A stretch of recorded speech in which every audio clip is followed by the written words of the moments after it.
Hello and welcome to this presentation. My name is Ben Frazier. I am the Chief Investment Officer at Aspen Funds. And today I'm going to talk about our latest offering, which is our neighborhood retail portfolio number 2. This is the second offering of this ilk that we've done this year, and I'm really excited to dive into the reasons behind why we like this asset class. These are neighborhood retail strip centers, and why we believe this is a good place to be going into more potentially turbulent times in the market, and why we believe this is going to be well poised to perform well, and some of the macro themes behind this asset class, as well as the particular project itself, and why we're excited about these two assets that we'll be purchasing in this portfolio. The last offering that we did a few months back oversubscribed within about, I think, 24 hours. So we had a very great response from investors. This one is a very similar size, so we expect it to fill up very quickly. So if there is any interest, please do submit a soft reserve form at the button, either in the email that you received this from or in the data room. We have a link to that soft reserve form. That's the easiest way for us to track those investors. We do it on a first come, first serve basis. So this will be the last deal that we were offering in 2022, and very excited about this, and we will kick off this presentation. So before I do that, obviously need to give the disclaimer. This presentation is not investing advice. It's not an offer to sell a security. You need to review the full private placement memorandum to look at all the additional risks and everything involved in this offering. This will have projections in there, and we are not guaranteeing any returns. Past performance is not necessarily indicative of future performance. Please do your own due diligence and make a decision that is best for you in your personal financial situation, and consult experts when it makes sense. With that, I want to start off with the sponsorship team. So we have investors that have been investing with us for over 10 years. So this will be a review that's unnecessary. But for those that are newer to the Aspen Funds world, wanted to give you some context for who the people behind the company are. And it's a little bit of the story. So Aspen Funds was started 10 years ago by Bob Frazier and James Mafuccio, really finding a unique opportunity kind of post-Great Recession in the distressed debt asset class. And this, really kind of formed the foundation of how these two founders think, but also how this business model was created was based on macroeconomic trends that were occurring at that time, kind of post the Great Recession. Is a really good time to be getting into distressed debt, somewhat counter-cyclical, right?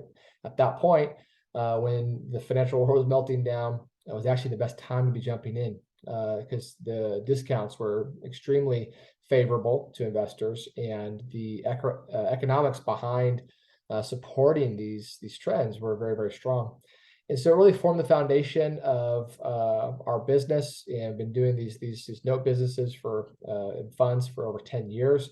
And then several years ago, started to branch into other asset classes, really first and foremost as a way to deploy our own personal capital, but then as a way to help our investors diversify into other asset classes, and really using this primary theme, this top-down approach of identifying macroeconomic trends that we believe are going to be in play, and position ourselves as investors to take advantage of those. I'm getting ahead of myself, but just wanted to create some context for the story here and the origin of Aspen. And Bob, his background is very unique. He's our CFO, and actually used to be a computer programmer, but then transitioned into finance many decades ago, and was actually the Ernst & Young Entrepreneur of the Year winner in the year 2000 for his tech company that he built. And Jim, he's been in real estate for over 30 years, mostly as a developer, but has been in a variety of roles in the real estate industry, has done very well, and really found this unique opportunity in mortgages in 2012.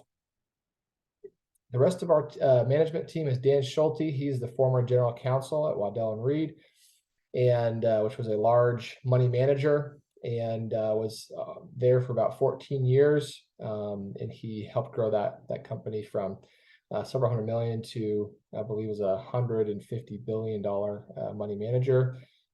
Prior to that, he was a CPA as well as an attorney.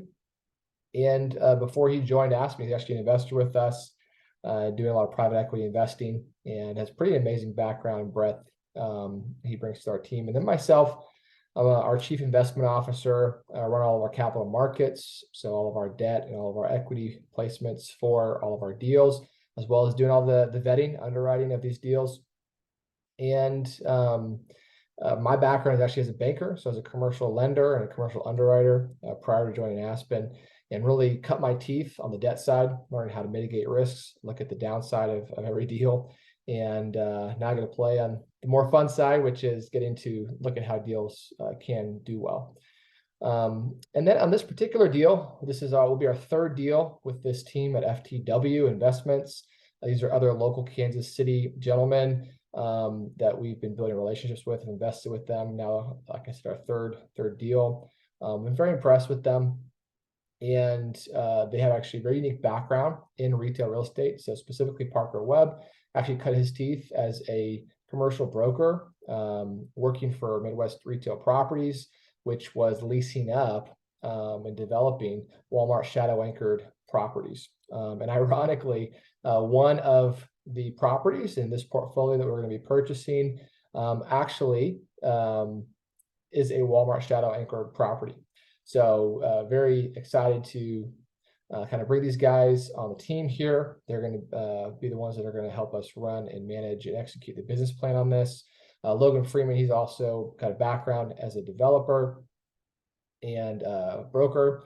And then Corey Tuck actually ran a family office for about a decade and has extensive experience in financial markets and looking at portfolio allocation.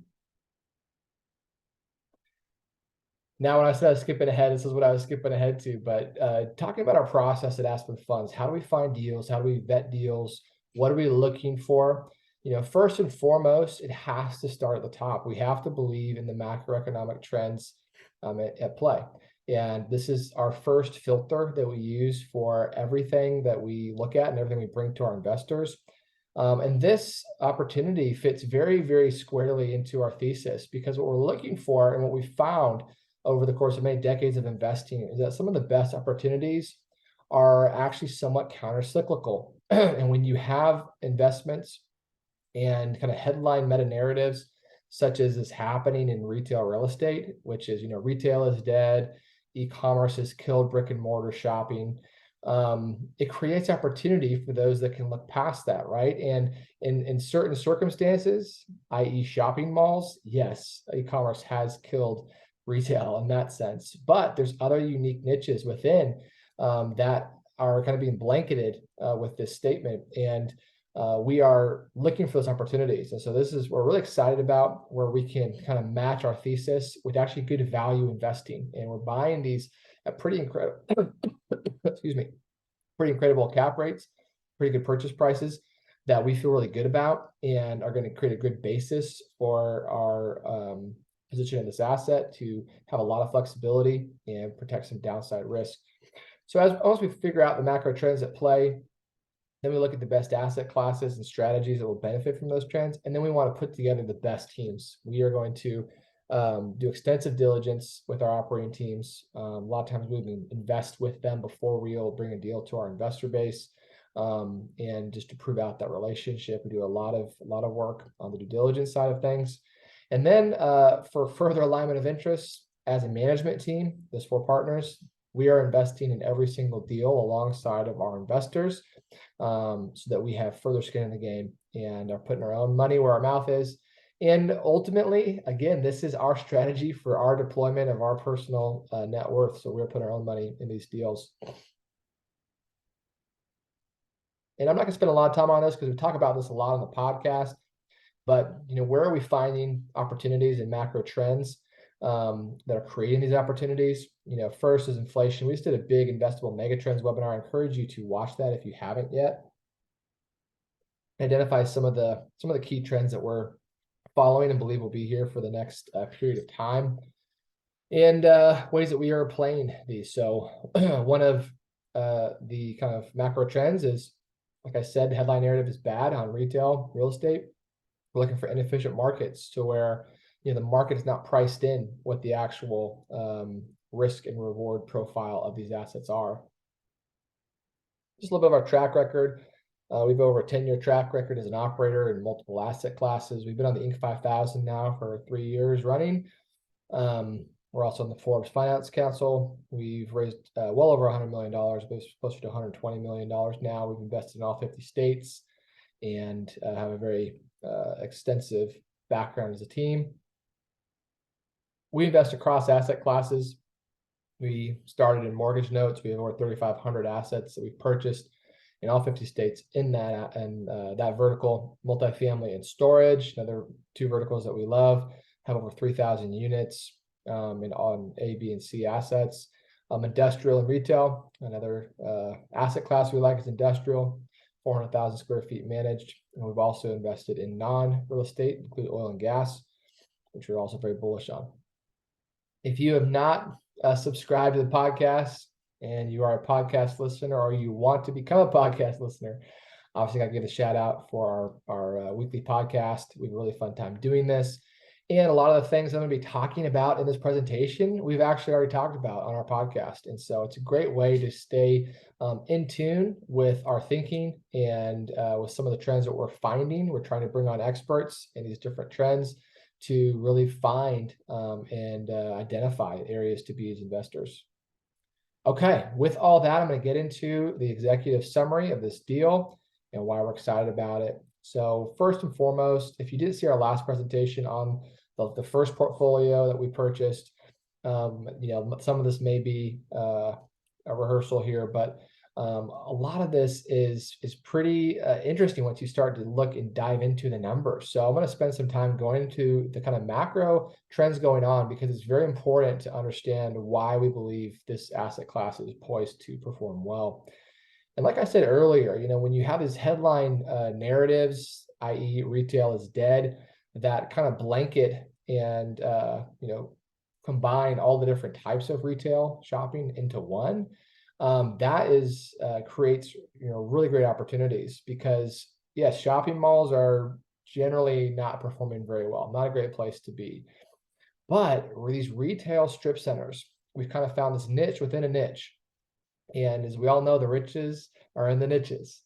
And what's so interesting about these properties is they're generally a little bit smaller. They're the neighborhood retail shopping centers, are the ones that are really close to the residential areas. These are generally going to have service-based businesses or restaurants and other providers that are going to be necessary and used a lot. That can't really be replaced by Amazon, right? These are, your tax accountants, your salons, your medical professionals, and all the other service-based businesses, dog grooming, dog supplies, things that, a lot of times people are going to want to do in person or can't do online. Generally, these strip centers are under 30,000, sometimes up to 50,000, kind of 25 to 50,000 square feet are the typical range. These have the highest rent growth of any of the asset classes within retail. Has low e-commerce threat because of the service-based nature of these businesses, much lower vacancies. These are located right next to these neighborhoods, and service-oriented tenants. I always like to throw a good Warren Buffett quote in, and I had this in the last presentation, but I had to leave it in here because this, to me, is true value investing, right? When others are greedy, be greedy when others are fearful. Sorry, I told myself, I'll say it again. Be fearful when others are greedy, and greedy when others are fearful. And what the wise do in the beginning, fools do at the end. And the idea is you have to look past the herd mentality. You have to think outside the box to find the opportunities. And sometimes when the market as a whole is fearful of a particular asset class or whatever it is, it's actually a great time to be buying, because that's when everything is on sale. And that's what we think is happening in retail. We don't know how long it's going to be. it may be 6 months, maybe a couple of years before the market catches on to the value that we're being able to buy with these assets. Before we jump into the actual details of the deal, I always love to do a quick summary of key reasons why we like this deal, to give you just a quick summation of what we think of the real value value that we're bringing in this deal. First off, low basis, high cap rate. Our blended average year one cap rate is 8.64%. That means on existing cash flows, we will be purchasing this asset at an 8.64% cap rate. That is, nearly double what a lot of multifamily assets are trading at, which that gives us substantial downside protection. And it's going to give us really good cash flow, which is the next point. We're projecting stabilized cash on cash returns to be in that 7 to 9% return range. That's just the cash flow portion, not including the exit from the liquidity event. There's nowhere in multifamily or even other asset classes like industrial you can get a 7 to 9% cash on cash return right now. It's very difficult to find that without taking an inordinate amount of risk. And one of the things we love about this, again, not just the headline narrative, but it's a very fragmented industry. So if you look at the ownership structures of a lot of the main real estate asset classes, multifamily is largely owned by institutional investors, big REITs, big institutional groups, and it's a pretty efficient market, right?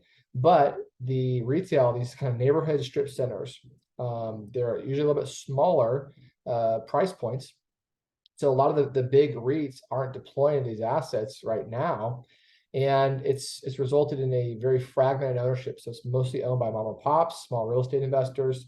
And we think there's some massive opportunity there, one, to consolidate and buy a lot more of these portfolios to pool together to create a bigger pool that we can sell off to a bigger investor group, but also to really bring more professional management and asset management as well as property management, and really maximize the opportunities in these investments.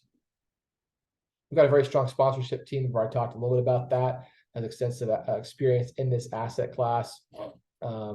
And sponsorship team is standing behind these properties by guaranteeing the debt. This is recourse lending. We're going to have some great tax benefits. It is very close to year end. It's kind of a 50-50 shot whether we can close before year end. Our bank is working very hard to make that happen, but it's not a guarantee that will happen. So we are, cautiously saying we're hoping to close before year end, but it may not happen. Either way, the year one tax benefits, the year that we close on the property, will be substantial, nice tax benefits. We're going to do cost segregation analysis, somewhere in that 50 to 60% of capital investment tax write-off. We do have actually pretty conservative and attractive debt terms on this project. We've got a 5-year fixed rate loan. This is again from a regional lender that we know, and great institution to work with. And lastly, co-investment. We are investing alongside all of our investors in this opportunity. One last slide before we get into the actual investment itself, but this is always a helpful chart to think about risk-adjusted returns, right? I talk about this a lot on the podcast, and it's really, really important as investors to understand when you're investing in a deal, what level of risk are you taking for those projected returns, right? Not all deals are created equal. Not every 15 IRR deal is of the same risk. And so it should be looked at differently and thought about differently. And so one of the things that's really important to think about, and we're going to start doing this on every single deal we do, so you can kind of have a sense of where it lines up and kind of the risk return profile. Generally, the higher up you go, the higher returns you can expect, but also the higher risk that you can expect, right? So core asset is something in an urban area that's been around a long time, an irreplaceable asset. Generally, it's going to be the most pricey, and because of that, the least upside. So it's least risk, least upside, all the way up to distressed. These are like vulture investing, venture capital, buying assets that are distressed, turning them around. That'd be considered the riskiest, but also the highest return potential. I would consider this asset a core plus asset. So this is one step above core, one step below value add. And I'll get into why that is in a little bit, but ultimately these properties right now are 100% leased. They're in very strong submarkets in Kansas City, which I'll get to.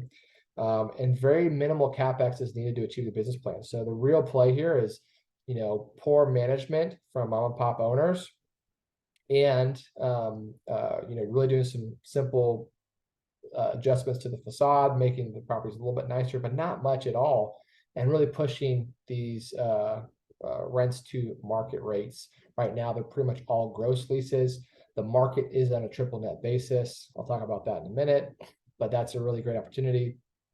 And so for us to achieve our business plan, to achieve the returns I'm about to show you, is taking very minimal risk. There's not a big vacancy we have to go shore up. There's not a big business plan of renovation we need to achieve. There's not a massive, loss to lease or repositioning of an asset. I wouldn't even consider this value add, right? This is a core plus asset, and that's important to know because it's I would consider a lower risk on the spectrum, to achieve some pretty decent returns, which are right here. So our minimum investment in this deal is $50,000 with a preferred return of 8%.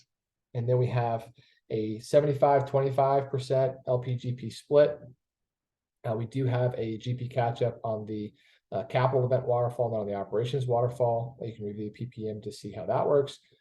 We also have another share class if you want to put in a little bit more, if you like this deal, at $250,000. We have better profit splits to those investors at that level. We have a 5-year projected hold period. We're targeting kind of a 15 to 20% annualized return, IRR in that 14 to 17% range. Stabilized net cash flow between 7 and 9%, total equity multiple 1.8 to 2.0. So we're generating a really great cash flow, very strong IRR, and a great total return, some great tax benefits with some cash flow right out the gate. All right, now let's talk about the macro trends going on here. I encourage you, we do have some resources in the data room on podcasts we've done with Parker, who is the CEO of FTW, an older one from this kind of late spring, early summer, as well as a recent one we just did. And then we've also done some other interviews related to retail. But I'm going to run through these slides pretty quick. If you want to do more research, go and watch those. But ultimately, flattening e-commerce penetration. So this is the total share of retail sales or of e-commerce sales relative to total retail sales. And so you can see there's a big spike in early COVID, but it's since flattened and the penetration of e-commerce has slowed down. And it's not to say that it won't continue to creep up, but we are seeing there was a big resurgence back to brick and mortar spending. And we saw this is from a few months ago, but e-commerce had actually declined year over year while in-store sales rose. People are wanting to get out and shop in stores, and we're continuing to see this trend through this year. Retail as a whole, sales have been very resilient. Consumer spending is still very strong. Brick and mortar is trending up. This is what's really interesting. The blue line is year-over-year growth of brick and mortar. The pink line, red line is e-commerce year-over-year growth. You can see both have been positive, so positive growth, which is great.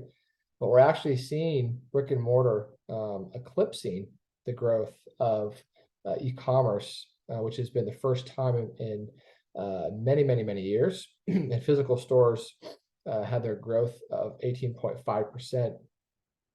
During this period. So very strong. This is indicative of what's happening out there, right? Investors are seeing opportunity. This is the retail capital markets volume going into this asset class. So this is transaction data that is going into and purchasing these assets in this retail niche. Why? Well, let's look here. So there's a very low supply of available real estate. And right here on the left, you can see this chart. The top line there is basically the neighborhood community strip centers, the ones types of real estate we're looking at. There's malls, there's kind of power centers. Overall, all of these, there's lower availability, meaning there's less and less available square footage. So vacancy is continuing to drop. Neighborhood retail has dropped most precipitously. Malls actually have not dropped much, it's just no surprise. But what we're seeing is this is actually driving up rents pretty strongly. This is the basic rule of supply and demand, right? As supply is going down and demand is staying the same or going up, it's going to drive up pricing. And so we believe this trend is going to continue because there's been such a strong demand for brick and mortar retail from a consumer standpoint. That's going to continue to drive more growth in this sector, and we think vacancy is going to continue to drop. And then what's really interesting is that the replacement cost of all these properties is new development. This does not pencil as well, and so these older properties trade at well below replacement cost. And so there's not a lot of new development being built for these shopping centers, which is creating again reduced supply, going to continue to drive up the rent per square foot. I did this in the last presentation. I'm not going to spend a lot of time on this, but why do cap rates matter? It's really simple math here, but if you purchase a multifamily at 4% going in cap rate, $1 million net operating income divided by 4% is about a $25 million purchase price. If you can purchase retail at a 10% going in cap rate, so we're a little bit below that, 8.6%, but just for simple numbers, basically a $1 million NOI at 10% cap rate is $10 million. So that same amount of cash flow for each property, but it's actually 60% cheaper to get the retail than it is the multifamily. And so why does this matter? Well, it significantly increases your cash flow. So you actually get cash flow right out the gate, which also reduces your risk as your performance is less reliant upon speculation. Lower cost basis in the property, which also reduces your risk, increases your margin of safety. And we can benefit from the cap rate compression, right? From a multifamily standpoint, we still are bullish on multifamily and certain types of multifamily, but it's hard to see the cap rates continuing to go down. But for retail, it's very, very possible as this gets more institutionalized, as this gets more consolidated from an ownership standpoint, as it gets driven to become more operationally efficient, then we definitely could see some consolidation and driving of cap rates down, which has happened in many other asset classes like mobile home parks, self-storage. Historically, these were very similar and from a ownership standpoint being fragmented. Okay, the opportunity. Overlooked asset class, only 3.5% to 5% of strip centers are owned by institutions. Again, unsophisticated ownership, inefficient opportunities, widespread inefficiencies that can generate opportunities to produce a lot of value as investors. So what strip centers are not, right? This is what we have to be really clear about, because retail can get all lumped together, and there's very different types of retail. What we're buying is a very particular type of asset. We're not buying the mall. We're not buying the power center with the big box retail tenants. We still have high e-commerce risk. They're also a little farther from our homes. The grocery anchored, a lot of times grocery anchored can be good because it's going to drive a lot of traffic to the strip center, but you're actually paying a lot for that property generally, and we believe a little bit more than is worth the risk there. I'll get to this in a little bit, but one of our properties is what we call a Walmart shadow anchored site. It's right next to a Walmart shopping center, but we're not paying for the Walmart credit, if you want to call it that. We're benefiting from the traffic that's generated from that. So we really like that. We can kind of ride in the coattails of the traffic of Walmart without having to pay for the Walmart credit and get the benefit of that. So this is, these strip centers, they showed a lot of resilience. They recovered very quickly. This is leasing activity. You kind of see obviously went down during COVID, but really hit a massive resurgence as soon as people were going back to shopping. Very low vacancies, low e-commerce threat. These assets very close to our homes. So these got the liquor store. These got the little restaurant. These have the tax preparers, and so it's just the things that we're going to do on our way home many times, and it's in great areas with types of retail that we need. We've seen a lot of strong rent growth, low vacancy. I've already done some charts with that earlier. And these tenants are continuing to demand smaller space.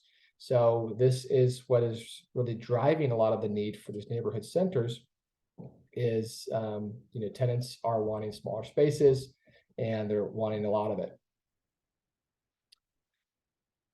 So again, this overlooked asset class is creating opportunities. There's inefficiencies, there's flight to suburbs, and these types of assets, these types of tenants are not easily replaced by e-commerce threat, and so it's going to have staying power.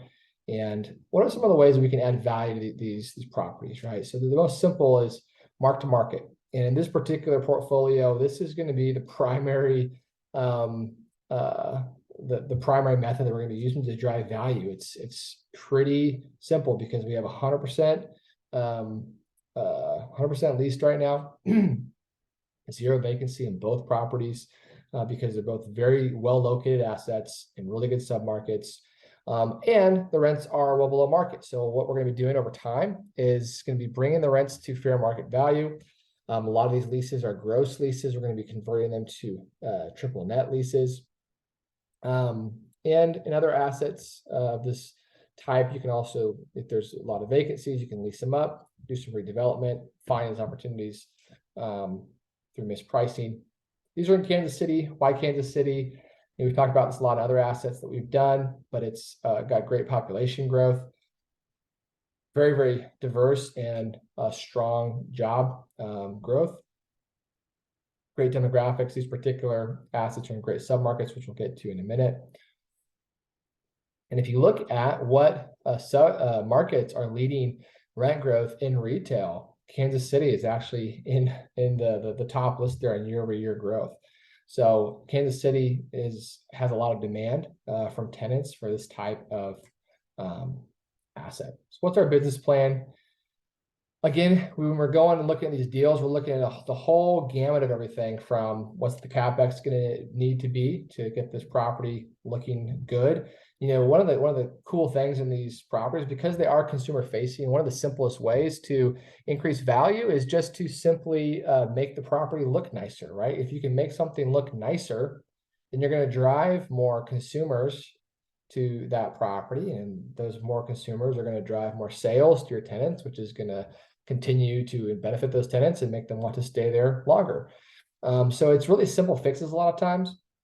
And then converting these leases to better terms, to triple net, where the tenant is now responsible for property taxes, maintenance, CAM expenses, common area maintenance, and property management. So these are the things that you can kind of do in these commercial deals. This was an example of a property we actually purchased in our last portfolio in the GRANDVIEW submarket. This is before implementing the business plan, what it looked like. You can see, not in terrible shape, but the facade needed a little bit of work. The parking lots were not in great condition.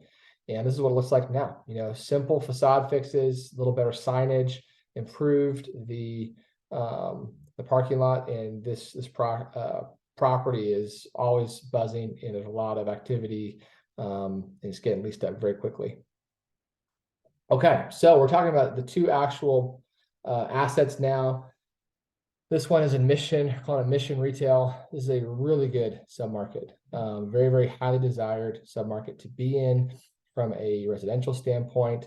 And it's sitting, in a very affluent submarket in Johnson County, strong demographics. And this is 100% leased right now. So it's a really good area, right on a main thoroughfare, kind of in this little submarket. We have very minor CapEx that we need to do. There is some deferred maintenance we have to deal with, but other than that, from a facade standpoint, we'll brighten it up, freshen it up a little bit. But the real opportunity here will be to work through with the tenants and really make the leases more favorable, turn them to triple net. This is owned by a mom and pop owner right now, and it is being what we believe to be inefficiently managed. Leases are not structured very, very strongly. And just bringing a more professional approach to this property, we believe is going to drive a lot of value to our investors. Right now, again, this is 100% occupied. We've actually underwritten to 7.5% vacancy. It's just as a standard underwriting practice. So we're actually hoping our initial cash on cash will even be better than projected if we can retain the occupancy upon closing. Some of the developments going on, there's a lot of Class A apartments being built and have recently been built in the submarket. That's really good, right? Because for retail, what drives retail is consumers, and especially consumers in the submarket in this really nice area are going to be within walking distance of this property. It's going to be a large traffic driver.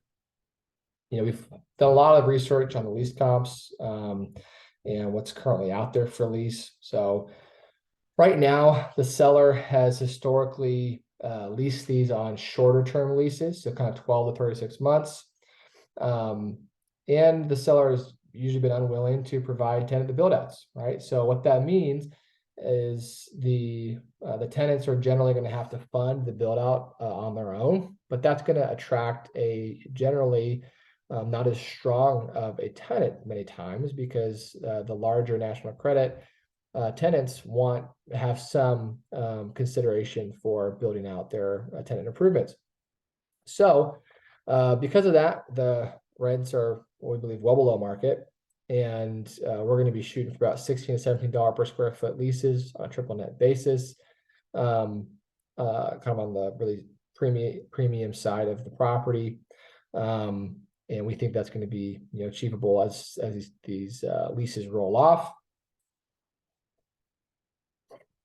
The second center, this is the Walmart Shadow Anchor Center. So you can see here in the top left photo, there's Walmart. And then right next to it is our shopping center that has all these different tenants.